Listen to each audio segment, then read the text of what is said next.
നിയമസഭയാണ്. VD. Satheesan കേരളത്തിൻ്റെ മുഖ്യമന്ത്രിയാണ്.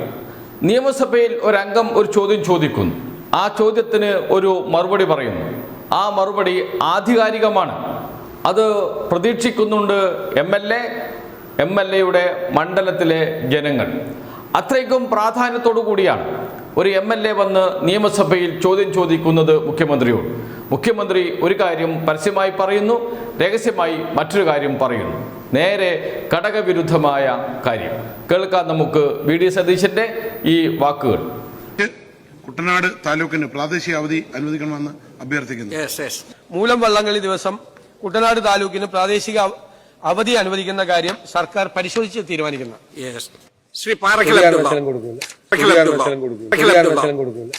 നിയമസഭയിൽ നടന്ന കാര്യമാണ് പ്രേക്ഷകർ കണ്ടത്. നിയമസഭയിൽ Kuttanad M L A Reji Cheriyan ഒരു ചോദ്യം ചോദിക്കുകയാണ്.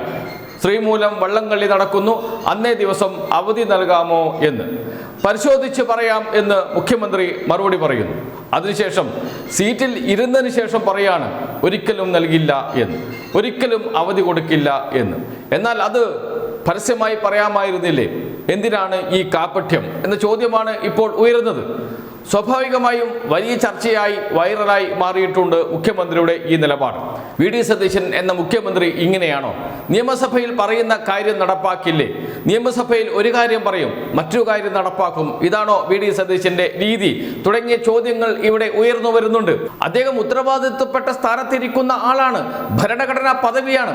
അങ്ങനെയുള്ള സ്ഥാനത്തിരുന്ന് ഇങ്ങനെ പറയാമോ എന്ന ചോദ്യമാണ് ഉയർന്നത്.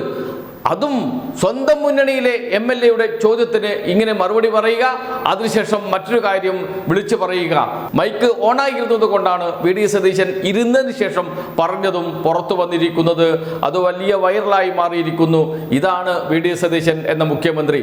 കാപട്യം, ഇരട്ടത്താപ്പ്, ഇതൊക്കെ അദ്ദേഹത്തിൻ്റെ കൈമുതലാണ് എന്ന പ്രതിപക്ഷത്തിൻ്റെ ആരോപണം ശരിവെക്കുന്ന തരത്തിലേക്കാണ് കാര്യങ്ങൾ പോകുന്നത്. പരസ്യമായി തന്നെ എനിക്ക് തെറ്റുപറ്റിപ്പോയി, ഞാൻ അങ്ങനെയല്ല ഉദ്ദേശിച്ചത് എന്ന് പറയേണ്ട ആളാണ് മുഖ്യമന്ത്രി. വി.ഡി. സതീശൻ അങ്ങനെ ചെയ്യുമോ എന്നതാണ് അറിയാനുള്ളത്. അദ്ദേഹം നിയമസഭയിൽ ഒരു കാര്യം പറയും, ദീർഘമായി പ്രസംഗിക്കും, വാചക കസർത്ത് നടത്തും. എന്നാൽ ചെയ്യുന്നതെല്ലാം മറ്റൊരു കാര്യമാണ് എന്ന് എല്ലാവർക്കും അറിയാം. PM ശ്രീ വിഷയത്തിൽ അദ്ദേഹം ഒരു നിലപാടെടുക്കുന്നു. പ്രതിപക്ഷ നേതാവായിരിക്കുമ്പോൾ അദ്ദേഹം പറഞ്ഞ കാര്യങ്ങളൊക്കെ നമ്മുടെ മുന്നിലുണ്ട്. എന്നാൽ മുഖ്യമന്ത്രിയായപ്പോൾ അതിന് നേരെ വിരുദ്ധമായ നിലപാടിലേക്ക് അദ്ദേഹം പോകുന്നു. അത് എൻ്റെ മിടുക്കാണ് എന്ന് അദ്ദേഹം അഭിമാനം കൊള്ളുകയും ചെയ്യുന്നു. അതേപോലെ തന്നെയാണ് വീര്യം കുറഞ്ഞ മദ്യത്തിന് ഇളവ് നൽകിയ കാര്യം. ഇക്കാര്യം നേരത്തെ LDF-ന്റെ മുന്നിൽ വന്നതാണ്. അപ്പോൾ തന്നെ അദ്ദേഹം ആരോപണവുമായി രംഗത്തിറങ്ങി. വൻ അഴിമതിക്ക് വേണ്ടിയിട്ടാണ് ഈ നീക്കം, വൻ പൈസ പോക്കറ്റിലേക്ക് കൊണ്ടുവരുവാനാണ് നീക്കം, ഇലക്ഷന് മുമ്പ് വൻ അഴിമതി നടത്തുന്നു LDF സർക്കാർ എന്നായിരുന്നു അദ്ദേഹത്തിൻ്റെ അന്നത്തെ ആരോപണം. എന്നാൽ പിന്നീട് അദ്ദേഹം മുഖ്യമന്ത്രിയാകുന്നു. അപ്പോൾ അതേ കാര്യം അദ്ദേഹം നടപ്പാക്കുന്നത് നാം കണ്ടു. ഇപ്പോൾ വീണ് ഉരുളുന്ന കാഴ്ചയും നാം കണ്ടു. ഒരു മാസം കഴിഞ്ഞതേയുള്ളൂ. അതിനു മുമ്പ് തന്നെ മുഖ്യമന്ത്രിയുടെ നിലപാട്, ഇരട്ടമുഖം പുറത്തു വന്നിരിക്കുന്നു. അതിൻ്റെ ഏറ്റവും ഒടുവിലത്തെ ഉദാഹരണമാണ് സ്വന്തം മുന്നണിയിലെ MLA-ക്ക് നൽകിയ മറുപടിയും അതിനുശേഷം സീറ്റിലിരുന്ന മുഖ്യമന്ത്രി വി.ഡി. സതീശൻ പറഞ്ഞ വാക്കുകളും. അത് ഒന്നുകൂടി കാണാം. കുട്ടനാട് താലൂക്കിന് പ്രാദേശിക അവധി അനുവദിക്കണമെന്ന് അഭ്യർത്ഥിക്കുന്നു. മൂലം വള്ളംകളി ദിവസം കുട്ടനാട് താലൂക്കിന് പ്രാദേശിക അവധി അനുവദിക്കുന്ന കാര്യം സർക്കാർ പരിശോധിച്ച് തീരുമാനിക്കുന്നു.